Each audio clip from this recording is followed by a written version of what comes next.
Bienvenue sur Tendance économique, un magazine de reportage et d'analyse des enjeux de la croissance économique sur le continent africain. Le marché du savon et détergent est fleurissant au Cameroun et dans la sous-région Afrique subsaharienne, mais les fabricants locaux peinent à intégrer la chaîne de valeur industrielle. Du coup, le Cameroun et d'autres pays africains subissent l'invasion des produits importés. Pourtant, c'est un vivier d'emploi et des niches d'opportunités économiques pour le développement de la chimie industrielle. Quelles sont les difficultés que rencontrent les jeunes entrepreneurs sur le marché du savon et détergent?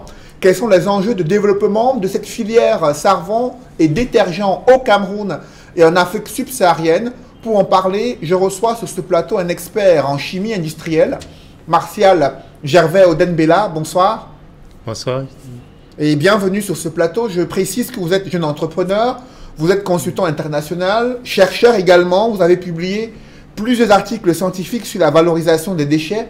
Vous travaillez sur le développement en chimie industrielle. Et c'est de ça qu'on voudrait parler ce soir. De quoi il s'agit lorsqu'on parle de chimie industrielle? D'aucuns ont le sentiment que ce sont des concepts très théoriques qui relèvent du continent européen. De quoi il s'agit quand on parle de chimie industrielle? En fait, il faut déjà dire qu'il existe la chimie générale et la chimie industrielle.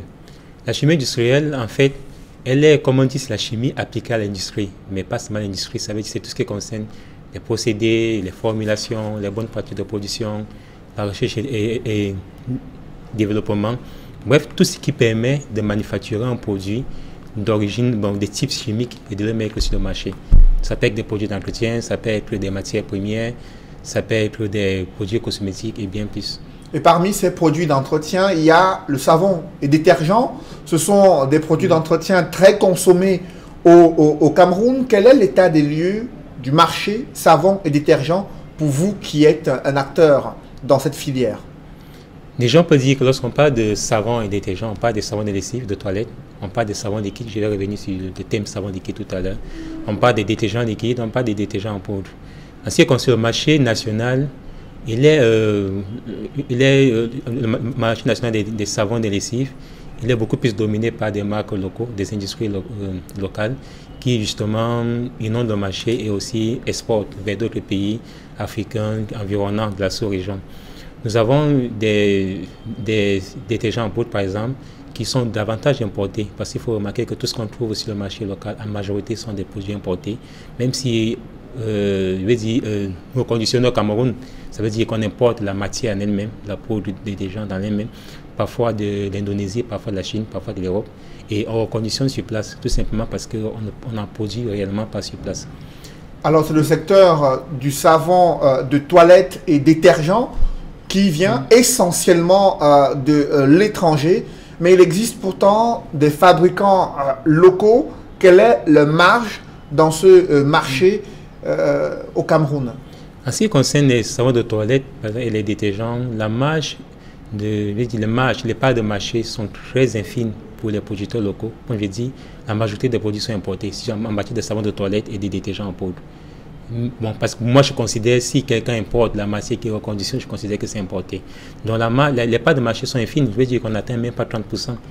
Si vous allez dans les supermarchés, vous allez rendre compte qu'en matière de savon, en matière de détergents, toilettes, détergents en poudre, détergents liquides, on a plus de marques importées que des marques locaux. Est-ce que ce marché propose un potentiel de rentabilité pour un quelconque investisseur qui souhaite, à partir de la matière première locale, transformer cette matière première pour obtenir des savons de toilette, pour obtenir du détergent? En fait, justement, c'est un secteur très prometteur. Si on prend déjà le cas des savons de toilette, on a toutes les matières premières au Cameroun. Je veux dire, on produit des huiles de palme, on produit des huiles de palmiste, on produit du sésame, il y a de l'arachide. Bref, on a pratiquement la majeure partie des matières premières qui permettent de faire un bon savon de toilette, contrairement à ce qui est importé. Ça veut dire que les marges aussi peuvent aussi être assez importantes. Donc, celui qui fait du savon de toilette et qui s'appuie sur les matières premières peut réellement avoir de bonnes marges bénéficiaires que celui-là qui importe et qui distribue sur le marché local. En ce qui concerne les détergents en poudre, on a un réel souci, c'est que les méthodes industrielles parfois industriel, c'est généralement la sulfonation. Ça veut dire qu'on mélange l'acide sulfonique à la soude caustique, qu'on ajoute un certain nombre d'intrants.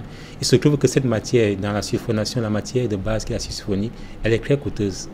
C'est pour ça qu'aujourd'hui, si on veut faire des détergents pour le Cameroun, on peut la remplacer par une autre matière, une matière plutôt grasse qui est de l'huile de palmiste, qui a des propriétés moussantes excessives et qui aussi, dont nous savons à 100%, parfois il est, comment dire, frilant, il se casse rapidement et on ajoute un certain nombre d'additifs qu'on retrouve sur le marché local. Donc il est possible de faire des détergents pour sur le marché local en s'appuyant sur des huiles de palmiste, en s'appuyant sur des actifs qui s'y trouvent localement. Alors comment expliquer, Marcel Gervais, qu'il existe des matières premières locales qui peuvent servir à la fabrication de ces savons de toilette et détergents, mais que très peu de Camerounais s'y investissent et que ceux qui y sont restent encore dans la fabrication artisanale? En fait, je crois qu'il y a d'abord un problème d'information, de formation à la base et parfois d'accompagnement, mais aussi de mentalité. Parce qu'aujourd'hui, dans ces pays, beaucoup de personnes, il suffit qu'il aille sur YouTube, regarder une vidéo, qu'il lise quelques articles sur Internet, il se croit déjà expert, donc il se dit qu'il n'a pas besoin d'aide. Donc c'est d'abord l'un des premiers aspects. Ça veut dire que c'est d'abord la mentalité des personnes même qui entreprennent, qui se disent qu'ils n'ont pas besoin d'être accompagnés, qu'ils n'ont pas besoin d'aide, qu'ils sont assez largement suffisants. Bon, c'est vrai qu'on a à côté de ça des personnes qui se lancent dans l'accompagnement, mais qui n'ont pas l'expertise avérée pour le faire, et du coup qui induisent des gens dans l'erreur. Je prends un exemple simple. Moi, il y a quelqu'un qui vient me voir un jour, me dit, ok, il va faire du savon de ménage. La personne me dit, avec 10 000 francs, il peut avoir un bénéfice de 100 000. Je dis, mais si c'était le cas, tout le monde serait milliardaire aujourd'hui. Bref, parce qu'elle a suivi une formation, elle lui a dit qu'avec 10 000 francs, tu peux faire du savon, tu peux augmenter des charges, ce qui aujourd'hui reste une théorie très ambiguë. Tu peux augmenter les charges et tu peux avoir 100 000 francs. Donc, il y a un peu ce type de choses qui font en sorte que le secteur ne se développe pas réellement, parce qu'on est dans des fausses croyances, on est dans des illusions d'avoir la bonne connaissance nécessaire. Alors, sur les procédés de transformation du savon de toilette, quels sont les éléments importants qui peuvent être retrouvés facilement dans l'environnement camerounais? Oui, si les procédés de transformation, parlant des matières premières ou parlant de savoir-faire. Matières premières jusqu'au savoir-faire. Justement, en parlant déjà des matières premières, nous avons un réel problème. Il y a un problème, la matière première existante, mais il y a un problème. C'est celui-là de la commercialisation des matières premières. On trouve, il y a en dehors des gros distributeurs, qui généralement importent de l'Europe, il y en a un gros distributeur quand même qui respecte toutes les normes en lien, toutes les bonnes pratiques en lien avec la commercialisation. Nous avons beaucoup de détaillants de produits, de matières premières qui ne respectent pas les conditions justement de commercialisation. Ça veut dire que les principes de stockage ne respectent pas les règles de compatibilité des matières premières dans le stockage, l'assainissement du milieu, l'aération, ainsi de suite. Donc on se retrouve parfois avec des matières premières qui donnent des produits finis de très mauvaise qualité parce qu'à la base, elles ont été contaminées. C'est un réel problème qu'il y a. Ça veut dire dans ce secteur qui n'est même pas, ce secteur qui doit être assaini, mais aussi dont les normes devraient aussi se mettre en place parce que jusqu'à présent, il n'y a pas de normes en matière de commercialisation des intrants chimiques. Ça n'existe pas encore. C'est ce qui est donc au Cameroun, aucune norme en matière de commercialisation des intrants chimiques, pourtant indispensable pour la fabrication des savons de toilette au Cameroun, qui est un marché lui aussi très porteur. Justement, on a des normes en lien avec la cosmétique, on a des normes en lien avec les savons de toilette, mais en matière de commercialisation des intrants, on n'en a pas encore. Ceux qui s'y connaissent, ceux qui travaillent sur des sujets, travaillent avec des normes internationaux ou des normes européennes, mais sur le plan local, il n'y en a pas. Ce qui fait donc que c'est du laisser aller. Chacun se lève un matin, il se dit, par exemple, pour vendre des produits chimiques, il faut avoir des connaissances en chimie, des connaissances de base minimales, la compatibilité des matières premières, savoir quel produit est inflammable, savoir quel produit est volatile, savoir qu'il faut aérer un milieu, savoir qu'il faut se protéger, savoir qu'il ne faut pas, par exemple, si je vends de la soude, je peux pas avec le même récipient que j'ai pesé la soude caustique, peser le carbonate ou peser autre chose, ou peut-être du silicate, ainsi de suite. Donc c'est des bonnes choses qu'à la base, on doit avoir des gens formés dans le domaine, à la base, mais ce n'est pas le cas. On a des personnes qui se lèvent un matin, ils se disent, ah bon, comme je cherche une activité, j'ai entendu qu'on vend les produits chimiques, ils l'achètent aussi, ils revendent. Et parfois, on se trouve à des situations où tu peux avoir une bonne formule, mais parce que la matière première, je prends le cas de la soude, pour prendre un exemple palpant, si tu vends de la soude caustique et que le sac à ouvert, elle n'est pas refermée, à long terme, elle absorbe de l'eau, on dit qu'elle est hygroscopique. Et une soude qui est à 98% va se retrouver en train d'être à 60%. C'est-à-dire que celui qui va fabriquer son savon avec va se retrouver avec un savon pâteux qui ne durcit pas avec le temps et du coup qui ne peut pas vendre. Pour ne prendre qu'un exemple pareil. Et les produits qui sont qu'on retrouve dans les supermarchés et autres espaces de commercialisation des savons, est-ce que tous ces produits sont de bonne qualité selon les études que vous avez déjà menées jusqu'ici? Non, on a une majorité qui ne sont pas de bonne qualité. On a des produits qui sortent du lot. Ça veut dire qu'il y a des personnes qui ont aussi de bonnes formations, qui respectent les bonnes pratiques, qui mettent sur le marché des produits de bonne qualité, mais ils sont très rares, ils sont très peu. On a plus de personnes qui mettent en place des produits qui ne répondent pas aux normes en la matière. Quand je parle de normes, je ne parle pas juste des normes, comme on dit, en lien avec des normes telles les ISO 9001, bref, les bonnes pratiques en lien avec la 9001, en lien avec les cadres. Non, je ne parle pas de ça. Je parle d'abord, chaque produit a d'abord des normes, des propriétés physico-chimiques qu'elle devrait avoir à la base. Chaque produit a des intrants, a des seuils d'ajout de certains intrants. Si on ne respecte pas les seuils d'ajout, si on ne respecte pas, si on ne fait pas en sorte que dans notre process, on arrive à avoir les propriétés physico-chimiques et réelles du produit, ce produit ne peut pas être de bonne qualité. Je peux prendre beaucoup d'exemples. Je prends les GASM. Si quelqu'un vous dit son savon ne mousse pas et qu'il va acheter un produit sur le marché qu'on appelle moussant, qui n'est en autre que l'acide sulfonique et qu'il le met dans le savon, on se trouve en train d'avoir un savon, un pH acide. Or, un savon doit être un pH qui va entre 9 et 14. Et quel en sera l'impact de l'utilisation de ces produits qui, selon vous, ne sont pas toujours de bonne qualité? L'impact, c'est sur la santé. On a l'impact sur la santé. Quand tu as un produit irritant, ça veut dire que la peau est touchée. Tu peux avoir des maladies. Une fois que la peau est touchée, elle est assez fragile. Il y a beaucoup d'infections cutanées qui se lèvent avec le temps. Et même ces produits, même si je prends un peu les cas, par exemple, de certains qui font des savons antiseptiques et qui utilisent encore du chlorocarbonylate qui est interdit depuis des années en Europe, si tu mets du chlorocarbonylate dans un savon, tu te retrouves avec des effets, comment dirais-je, par exemple, qui touchent la fertilité. C'est justement le thème qui touche. Ça veut dire qu'aujourd'hui, on voit beaucoup d'hommes infertiles, beaucoup de femmes infertiles, mais c'est aussi ces produits-là aussi. Donc très peu de Camerounais sont au courant de ce que ces savons de toilette et autres produits manufacturés qu'on retrouve dans les grands espaces, les grandes surfaces, peuvent être un problème de santé pour justement les consommateurs. Ils ne sont pas au courant que ça peut être un problème de santé publique. Bon, beaucoup ne lisent pas ce qu'il faut lire. Je parle des cas CMC, ça fait 2 ans qu'on a parlé par exemple des perturbateurs endocriniens comme le chlorocarbonylate qui se retrouve. Vous voyez, il y a des savons qu'on vend à 250 sur le marché partout, un peu plus moins cher, dans toutes les boutiques qui sont un peu beaux à voir, très parfumés. Si vous regardez, vous allez voir TCC sur l'étiquette. TCC, c'est chlorocarbonylate. Ce sont justement des perturbateurs endocriniens qui justement ont un impact très négatif sur la fertilité. Sur la fertilité humaine. Les gens ne sont pas au courant. C'est vrai qu'on a publié dessus, mais très peu de personnes lisent. Et ça fait donc que ceux qui fabriquent artisanalement, qui n'ont pas de bonnes formations, se retrouvent en train d'acheter ces perturbateurs endocriniens et les mettre dans leur savon et à les commercialiser. On en revient donc au savoir-faire concernant la fabrication des savons au Cameroun.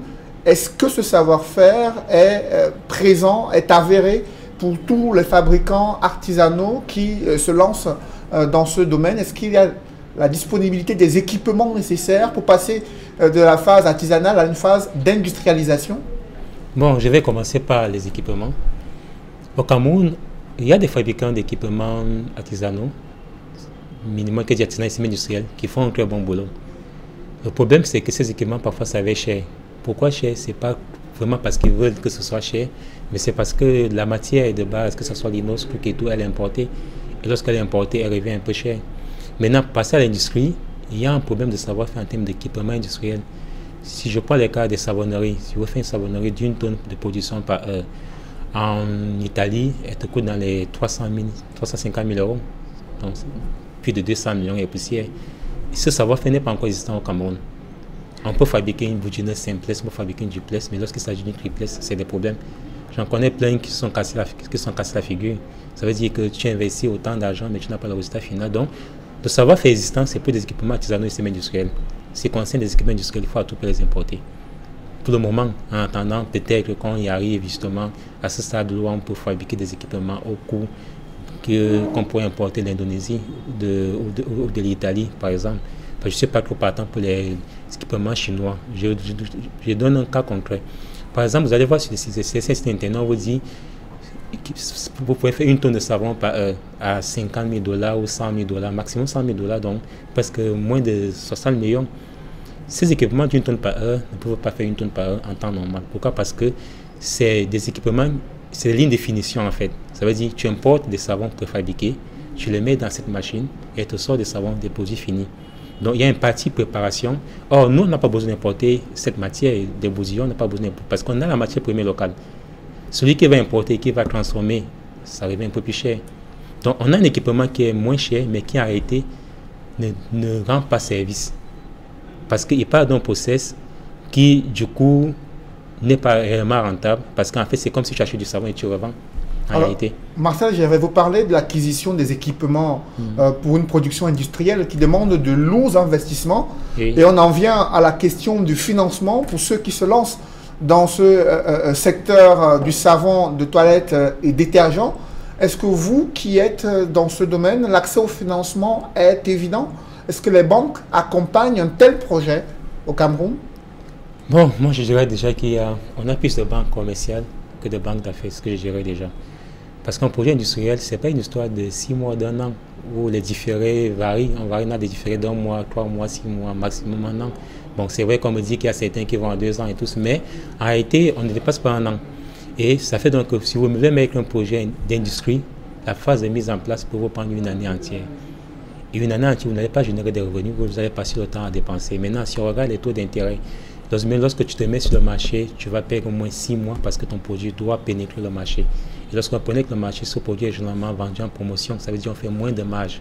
Donc parfois, c'est après 1 an, 6 mois qu'on peut commencer à avoir des revenus. Et c'est pour dire que les types de financement, c'est pas comme en Europe. En Europe, il y a des banques d'investissement, il y a des banques d'affaires, il y a des banques de développement qui parfois vous donnent des crédits sur 10 ans, qui parfois vous donnent des différés de 3 ans, 4 ans. Mais ce n'est pas encore vraiment le cas ici. Par contre, il y a aussi des possibilités de financement qui sont des personnes qui ont de l'argent chez eux. On a par exemple certaines personnes, certains nordistes qui achètent des savons et qui revendent. Ces personnes sont parfois très ouvertes à des projets industriels. Pour vous dire que d'accord, si vous avez un projet qui marche, vous dire que moi, au lieu d'acheter chez X Industrie, moi je préfère investir mon argent pour qu'on puisse le faire. Maintenant, au niveau des jeunes, le problème, pour qu'un jeune arrive à mettre en place une industrie, c'est un peu très difficile parce qu'on a d'abord, les problèmes de foncier. Ça veut dire que pour avoir un terrain, si tu n'as pas assez d'argent, tu ne peux pas avoir un espace pour que tu puisses t'implanter. Parce qu'on sait que la terre appartient aux riches, c'est ce qu'on dit toujours. Ces problèmes, on a toujours débattu. Et ça n'a pas tout changé. Il n'y a pas l'aspect genre n'est pas intégré dans les processus de distribution ou d'attribution des terres. Ce n'est pas encore le cas. Maintenant, on a un autre volet qui est familial. Si vous voulez aller en Europe pour aller étudier, si vous voulez émigrer au Canada, la famille va cotiser pour vous. Mais si vous voulez dire que d'accord, je vais mettre une industrie en place, on va dire, on n'y croit pas. Donc, c'est fait donc que vous n'avez pas de soutien familial, vous ne pouvez pas avoir des terrains. Et encore moins, les banques ne peuvent vous assister que si vous avez déjà commencé. Généralement, les banques, il faut des preuves. Ok, d'accord, j'ai produit 100 kg de savon, 200 kg de savon sur telle période. Voilà ce que je gagne comme argent. Et là, maintenant, on s'intéresse à vous. Donc, ça fait donc qu'aujourd'hui, on parlerait, par exemple, pour les jeunes d'entrepreneuriat, beaucoup plus collectif, parce qu'à seul, on ne peut pas y arriver. On parle beaucoup plus des regroupements de jeunes qui peuvent justement s'associer, chacun apporte ce qu'il peut apporter, pour avoir une expérience minimale. Cette expérience minimale qui est capitalisée maintenant peut être transformée en projet industriel et on peut aller vers des structures d'appui ou d'investissement. Parce que je crois qu'aujourd'hui, il y a des organismes, des fonds d'investissement qui commencent à se mettre en place. Et qui commencent à s'intéresser à l'Afrique, ces fonds d'investissement. Vous parlez d'expérience des jeunes qui doivent se mettre en cohésion, en synergie pour développer des industries, pour développer des entreprises. Mais la question de l'expérience permet d'entrevoir la formation des jeunes dans ce domaine précis de la chimie industrielle et de la fabrication des savons.